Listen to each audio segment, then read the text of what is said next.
Hi అండి, అందరికీ నమస్తే. గోంగూర వంకాయ టమాటో గ్రేవీ కర్రీ చేసుకుందాము. చాలా పుల్లగా భలే ఉంటుందండి. పులుపు ఎక్కువగా ఇష్టపడే వాళ్ళు టమాటా అనేది వేసుకోండి. పులుపు ఇష్టం లేని వాళ్ళు గోంగూర వంకాయ రెండు తీసుకుంటే సరిపోతుంది. మా ఇంట్లో పులుపు ఎక్కువ తింటారు కాబట్టి నేను టమాటా అనేది వేస్తున్నాను. కుక్కర్ తీసుకొని టమాటోలు కట్ చేసి వేసుకోవాలి. ఓ పెద్ద సైజు ఉల్లిగడ్డ ఒకటి తీసుకున్నాను, అది కూడా నిలువుగా కట్ చేసి వేస్తున్నాను.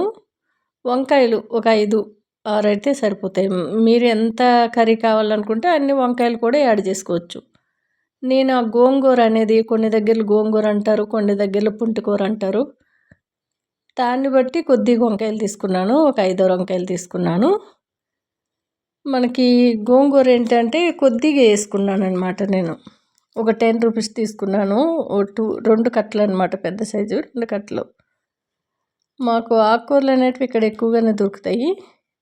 అలా తీసుకుని ఇలా చేశాను. టేస్ట్ అద్దరిపోయిందండి.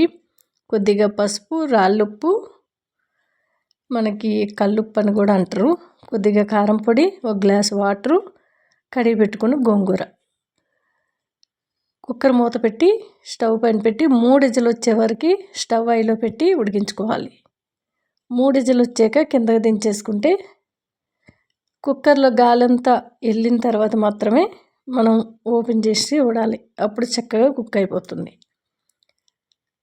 త్వరగా హైలో పెట్టి ఉడికించాం కదా అని మనం తొందరపడి వెంటనే ఓపెన్ చేస్తే కొంచెం పచ్చిగానే ఉంటుంది వంకాయ. కుక్కర్లో గాలంతా వెళ్ళిన తర్వాత మనం ఓపెన్ చేసినట్లయితే చక్కగా కుక్ అయిపోయి గ్రేవీ అనేది చిక్కగా భలే వస్తుంది. మీకు పల్చగా కావాలంటే వాటర్ అనేది కాస్త ఎక్కువగా యాడ్ చేసుకోండి. నేను 1 గ్లాస్ వేసాను చిక్కగా కావాలని. మీకు ఇంకా పల్చగా కావాలి అనుకుంటే 2 గ్లాసులు అనేటివి యాడ్ చేయండి. ఇలా చేస్తే మనకి టమాటో గోంగూర పచ్చడిలాగా అనిపిస్తుంది. పప్పు గుత్తుతో కానీ ఇలా కవ్వంతో కానీ మెత్తగా మెదుపుకొని పోపు అయితే పెట్టుకుందాము. స్టవ్ పైన బాండి పెట్టుకొని కొద్దిగా ఆయిలు, ఆవాలు, జీలకర్ర, మెంతులు, కొద్దిగా వాము, ఒక చిటికెడు ఇంగువ, ఎండుమిర్చి, ఎల్లుల్లి రెబ్బలు, అంతేనండి. వాము వేస్తే టేస్ట్ చాలా బాగుంటుంది. చక్కగా వాము టేస్ట్ అనేది ఆరోగ్యానికి కూడా చాలా మంచిది. జీర్ణం అవ్వడానికి కూడా మంచిగా ఉపయోగపడుతుంది వాము. పుల్లగా ఇలా పుల్లగా ఉంటే ఎక్కువగా ఇష్టము. కొర్ర రైస్ మీదకైతే భలే ఉంటుందండి. కానీ ఈరోజు రైస్ తినాలనిపించి కొద్దిగా పెట్టుకున్నాను. కొద్దిగా నెయ్యి కూడా యాడ్ చేశాను. చూసారు కదా, గ్రేవీ అయితే సూపర్గా ఉంది. టేస్ట్ అంతగా డబుల్ ఉందండి.